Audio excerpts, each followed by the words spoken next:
Kuya Eddie, taong 2012 na ako'y ma-involve sa larangan ng Facebook.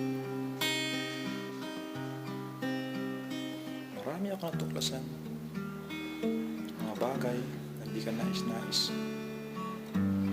Ayaw ko nang balikan. Meron din ang mga bagay, kasiyahan, mga kulitan, sharing, at iba pa. Gaya may mga bagong kaibigan, mga comment at like.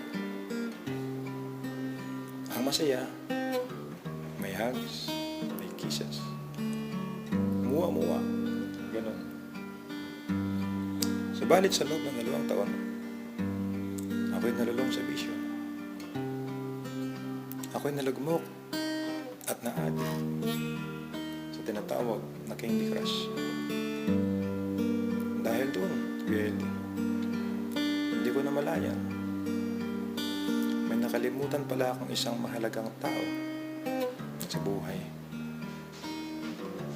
Kasi tinatawag kong honey. Habang ako'y abala sa candy, siya pala'y nagka-problema at halos gusto nang umalis. Nalaman ko na lang, huli na. Kakalungkot, Kuya Eddie.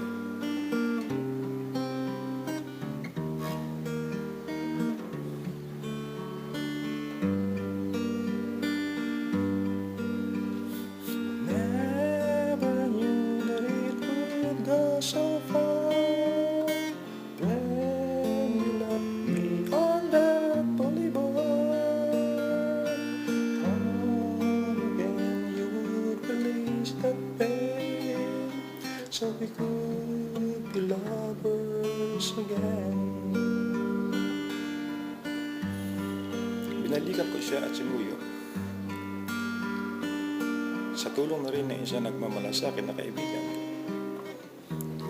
kami nagbuo ng group na tinatawag na Love Me Like the First Time. Halos 1 buwan nang muli kami magkaayos. Kaya ngayon, sa 1 taong anibersaryo ng Love Me Like the First Time, binabati ko ang lahat ng mga kasapit. I love you, honey. Patuloy ka. Sa mga nagpapahalaga sa akin, maraming salamat yan. Sa mga galit o masamang loob dahil walang muwa-muwa,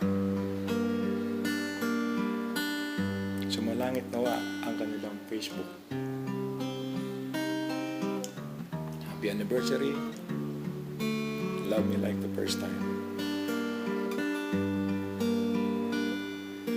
Never knew that it would go so far when you left on that boulevard. Come again, you would release that pain, so we could be lovers again.